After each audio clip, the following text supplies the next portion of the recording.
París hasta los cimientos y botar cada iglesia y palacio medieval que encuentre. Los odio. Esto no lo digo yo por ningún motivo, pero algunos parisinos de principios del siglo XIX sí. Y te voy a explicar cómo fue que una novela salvó a París de la destrucción.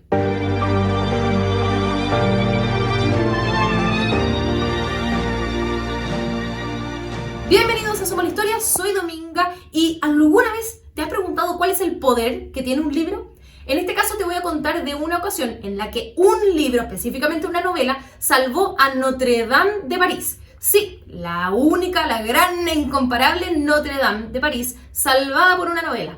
Suena increíble y lo es, así que quédate hasta el final de este video para saber cómo sucedió.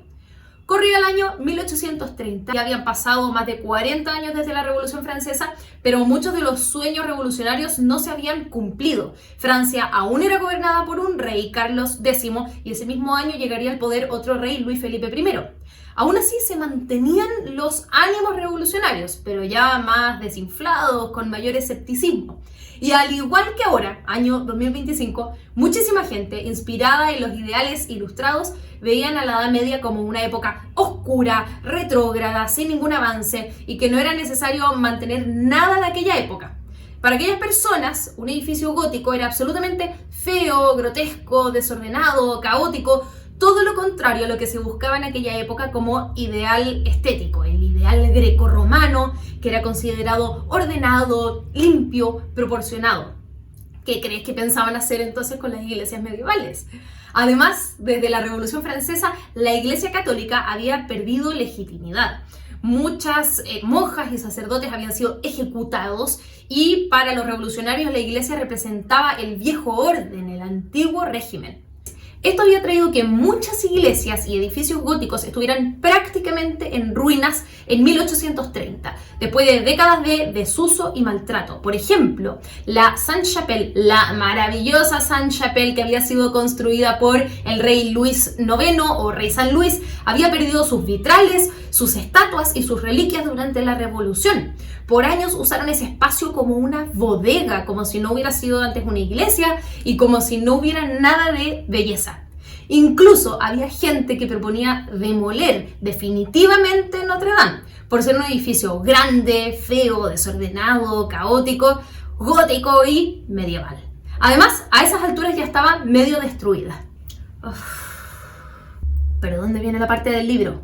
Ya te lo explico. Había personas que se negaban a aceptar esta situación. En aquel momento en Europa se estaba desarrollando una nueva corriente intelectual, artística y estilística, una corriente que rechazaba el racionalismo extremo de la Ilustración. Este movimiento era el romanticismo. Ya hablé brevemente sobre cómo el romanticismo impactó en la pintura en Estados Unidos en un video anterior, pero hoy nos centraremos en Europa. El romanticismo abogaba por volver a reconocer los sentimientos, la individualidad del hombre, el sentir, la naturaleza, lo misterioso.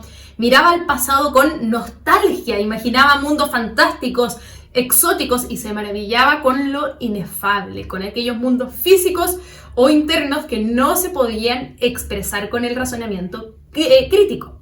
En fin, uno de los mayores exponentes, si no el mayor exponente de la literatura romántica en Francia fue Victor Hugo. Ahora sí que llegamos a la parte de los libros. ¿Pero qué tiene que ver con Notre Dame? Victor Hugo ya era un escritor reconocido a sus 29 años. Había escrito poemas y obras de teatro. Y en 1830 miraba con horror cómo algunos querían destruir el pasado histórico y arquitectónico de la Edad Media en París. Escribió varios folletos y panfletos intentando convencer a la gente de que estos edificios eran valiosos, eran bellos y que había que mantenerlos, pero sin mucho resultado. Hasta que llegó la oportunidad perfecta. Un editor le pidió a Victor Hugo que escribiera una novela y él vio la posibilidad de escribirla para convencer a la población de París de proteger el patrimonio gótico de la ciudad. No era una tarea fácil, escribir una novela no es lo mismo que escribir un poema o teatro. Había que entretener al público y hacer propaganda para salvar edificios de por medio. Se puso a escribir la novela. En ella, la historia ocurre en el siglo XV, o sea, en la Edad Media. La historia parte en que en medio de unas celebraciones en París, la gitana Esmeralda cautiva al archidiácono Claude Frollo, quien le pide a Quasimodo, un jorobado que cuida las campanas de Notre Dame, que la secuestre. Mientras Quasimodo intenta raptarla, el capitán Febo de Chateaupers impide que lo haga. Y por haber intentado raptar a Esmeralda, Quasimodo es llevado a la plaza pública donde es insultado y azotado. Todos se ríen de él por su deformidad, pero Esmeralda tiene compasión de él y le ofrece agua. No voy a hacer spoilers, pero luego se desarrolla toda una trama de tragedias, malentendidos, asesinatos, robos, acusaciones falsas. No puedo decir más, porque el libro es buenísimo, lleno de plot twists que hacen que uno no pueda dejar de leer. Y si viste la película El Jorobado de Notre Dame, no. El libro es muy distinto, mucho más sangriento, trágico y genial. En la novela, Victor Hugo usó a la Catedral de Notre Dame casi como un personaje más. Ocupa muchas páginas en describirla, en hablar de sus muros, de sus ventanas, de sus campanas, de sus olores, de sus sonidos. En la catedral y sus alrededores ocurren los grandes acontecimientos de la novela. De esta forma, la novela no sería igual si la catedral no existiera o si los acontecimientos ocurrieran en otro lado. Notre Dame es fundamental. Entonces, ¿cómo fue que esta novela salvó a Notre Dame? Apenas se publicó en 1831, la novela fue un bestseller total. Se hicieron varias ediciones en pocos meses, cosa muy rara en aquella época, y esto consagró a Victor Hugo como escritor. Además, también fue traducida a varios idiomas. La novela tenía muchos elementos para hacerla atractiva. Estaba la ambientación medieval, que era lo que buscaban todos los corazones románticos. Tenía misterio, pasado majestuoso, campanas, un jorobado extraño. La novela tenía también personajes fascinantes como el jorobado Quasimodo, el archidiácono malvado, que era Frollo, la bella y seductora Esmeralda, el frívolo y cruel Febo, ladrones, anacoretas, gente sufriendo.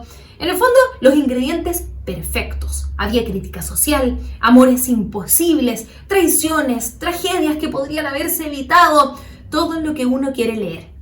Gracias a esta novela hubo un boom medievalista. La gente en París comenzó a apreciar los edificios medievales, comenzaron a valorar las iglesias góticas, la belleza de sus vitrales, sus portales llenos de imágenes de santos, de reyes, de figuras bíblicas. Todos los planes que existieron de derrumbar el pasado medieval de París quedaron en pausa, o más bien se eliminaron. Gracias a Victor Hugo es que intelectuales llamaron a restaurar y recuperar este pasado medieval. Y así, en 1844, comenzó una gran restauración de Notre Dame y de otras iglesias góticas dirigidas por el arquitecto Eugène Viollet-le-Duc. Gracias a él que Notre Dame llegó a tener las famosas gárgolas que conocemos hoy. Hoy te quiero dar dos recomendaciones. La primera es que leas Nuestra Señora de París de Victor Hugo. Es apasionante, con una historia preciosa que dan ganas de estar en el siglo XV admirando la catedral. Y la otra recomendación es que vayas a somoshistoria.com y descargues el nuevo ebook sobre París.